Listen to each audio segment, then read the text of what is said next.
I want to tell you I want to introduce you to somebody here who has been on my show, I think, only a few times, in person. And this guy is responsible for changing the course of my thinking politically. You know, a lot of people get blame, I guess, for changing my thinking. This is the guy who is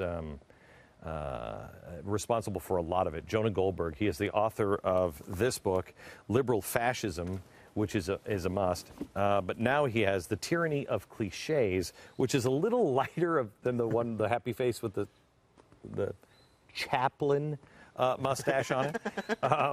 This one, you actually take on the cliches, and we talked about some of them on the radio today. Sure. You know, let them eat cake, never said, and when you explain it, it's completely different. Right. Explain that one more time. Sure. So, you know, FDR, liberals, Robert Reich, President Obama, you know, all these guys, they always love to say about the rich, oh, their answer to everything is just let them eat cake. And historically, let them eat cake is what Marie Antoinette is supposed to have said to show how indifferent she was to the plight of the poor.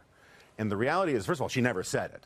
But second of all, the real phrase is let them eat brioche, which is like let them eat very expensive bread. And the reason why a limousine liberal of 18th century France would say that, or I guess it would be a gilded cage liberal, or gilded chariot liberal of 18th century France would say that, is because they had a law that said if you're a baker and you run out of cheap bread, you have to sell the expensive bread at the same price.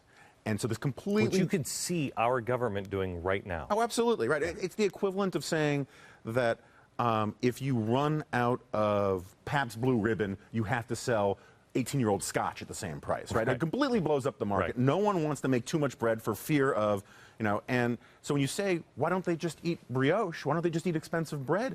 It was a classic sort of limousine liberal, out-of-touch, economically illiterate approach to say, well, they should just eat the more expensive stuff. And the whole reason why you had a bread crisis, not the whole reason, but one of the reasons why you had a bread crisis in the first place was because just like with rent control, how it screws up housing prices, the bread regulation screwed up the bread market. Right. Just as it would if you said, I mean, you know, the Pabst Blue Ribbon thing, but if you said buy regular gas, and if you're out of regular, then you have to sell super premium at the same price. Right. That would screw up everything. Everything. Because the refiners and they wouldn't know what to do. Right. I mean, you would just not want it. Right. When you start subsidizing the market, you skew the market, and that's what creates these problems. Okay. So the point of this book is almost all of the phrases that you know are bogus, right. And they're made as traps to stop you from winning an argument. Right. You can't get past them. Right. That's a big part of it. I also want to say, look, I mean, conservatives, Republicans, they've got their own cliches, their own bumper stickers. But the difference between conservatives and libertarians on the one side and liberals on the other side is that conservatives and libertarians are honest about their ideological positions. Some. You know, well, right. But you very rarely hear a serious conservative libertarian say, you know, I don't believe in labels or don't label me, right? It's only liberals who say, I don't have an ideology. Ideology is what you have. I'm just a pragmatist, a fact finder, a realist. I'm a member of the reality-based community. Right? Wait. Why can't you say, I don't have a label? I mean, why is that a bad thing? Okay, so first of all, you know, like you have Michael Bloomberg thing, right? This group No Labels, right? Which is one of the most astoundingly stupid organizations in America. Michael Bloomberg is involved. Yeah, of course. And you know, in the book, I trace the history of this whole argument from Napoleon, and I bring it all the way up to Bloomberg, and I kind of like the symmetry of two megalomaniacal, 5'0" dudes who want to run everybody's life. Look, first of all, if you say you don't believe in labels, labels are another word for these things called words. And words are like really important. They communicate all sorts of things. If you think labels are meaningless, I challenge you, when you go home tonight, go underneath your kitchen sink and remove the labels to all your cleaning supplies and canned goods, and then just let nature take its course. Right? But second of all, when people do this, I don't believe in label stuff, or can't we get beyond these partisan differences and get beyond this ideological divide stuff, you hear this all the time in Washington. You never hear people say, we got to get past these ideological differences, we got to get past this partisan divide, and so I'm going to abandon all of my principles and agree with you. People only say this when they want you to shut up and get with their program. And so when they say we got to get these labels out of politics, what they're really saying is, please stop bringing up your principled objections to my agenda. And it's sort of a continuation. It's the same version of what I argue in liberal fascism, right? In liberal fascism, one of my arguments is that the best working definition of a fascist in contemporary life is simply a conservative who's winning an argument, right? Because it's what they say to shut you up. When Al Gore says his critics are like Nazis in brown shirts, he's not saying it to start a conversation. He's saying it to demonize someone. Right. And but let's go here, because you got you didn't have any problem with that cover, did you? I mean, nobody said anything about that. No, not at all. No, not at all. No, okay. no, yeah. When I said, look, you're planting the seeds of fascism. These are the same seeds that were planted by communist China, Russia, Nazi Germany, Mussolini. Oh my gosh. Now you, of course, are calling the president Hitler or Mussolini, right. and they push that back. You can't assign, you can't look back in the past and say, look, this is where it leads, or they crucify you. Well, you can't do it for the left. You're not allowed to do it to the left, right? I mean, in the CNN YouTube debate in 2008, Hillary Clinton was asked, "What is a liberal and are you one?" Oh, and Hillary answers, "Well, liberal used to mean standing up for the little guy against big power, but now it's come to mean big government. And that's why I don't call myself a liberal anymore. I call myself a modern progressive." That's what led me to you. Yeah, and she says it has deep roots in the American political tradition.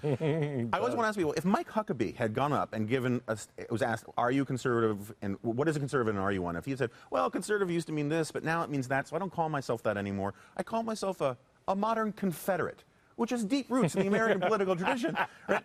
The New York Times would get its dress over its head. There would be riots. Doesn't he understand the political history? Doesn't he understand?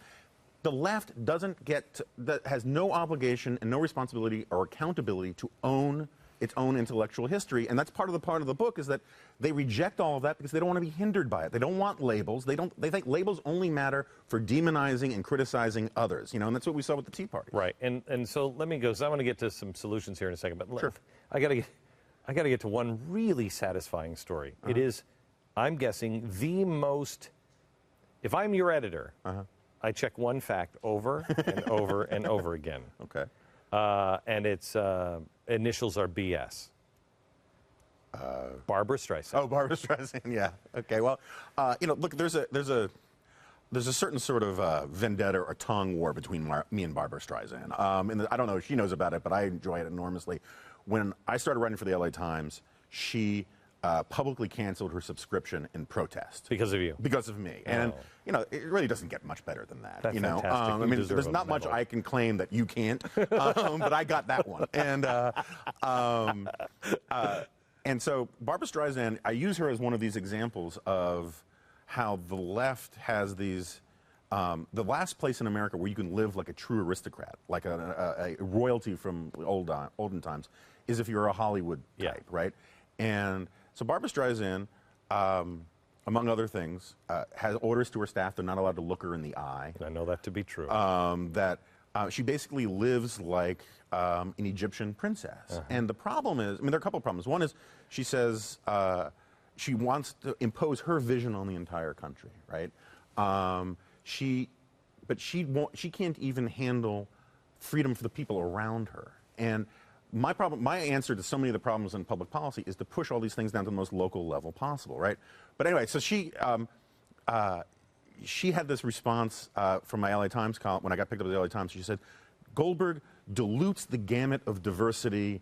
Now we like to be tested and all this." And she uses diversity if it just means good, right? And the problem is that the person I replaced, this guy Robert Scheer, who's a soaked-to-the-bone socialist, 60s radical, she and Barbara Streisand agree on everything, but she thinks diversity just means good. Diversity always means having your own preconceptions confirmed and supported, and that's the way the left uses diversity. They use the term diversity as a way to justify their positions on everything, and if there's a kind of diversity that challenges it, it's no longer diversity. And the real problem when it comes to social policy for diversity is that if you look at higher education, if you look at government quotas and all of that kind of thing, the way they use diversity is a way to permanently empower bean counters, quota mongers, and the rest to be able to organize populations the way Stalin wanted to organize populations. The idea is that if diversity is good, they say diversity is as good for you in education as it is in as learning math and science and physics. And this is a complete reversal of the old argument. Whatever you thought of the old argument for affirmative action, it was a serious moral argument. The serious moral argument was black people were treated shabbily, they were treated evilly from slavery and Jim Crow, and they're starting from behind, and we got to help them out. That's a morally serious argument. The argument for diversity says we get to pick and choose who the special people are, who deserve credit. It's not Jews, it's not Asians, it's Hispanics and blacks, and we get to permanently decide how we're going to organize these institutions, and it's all about getting more power for social planners.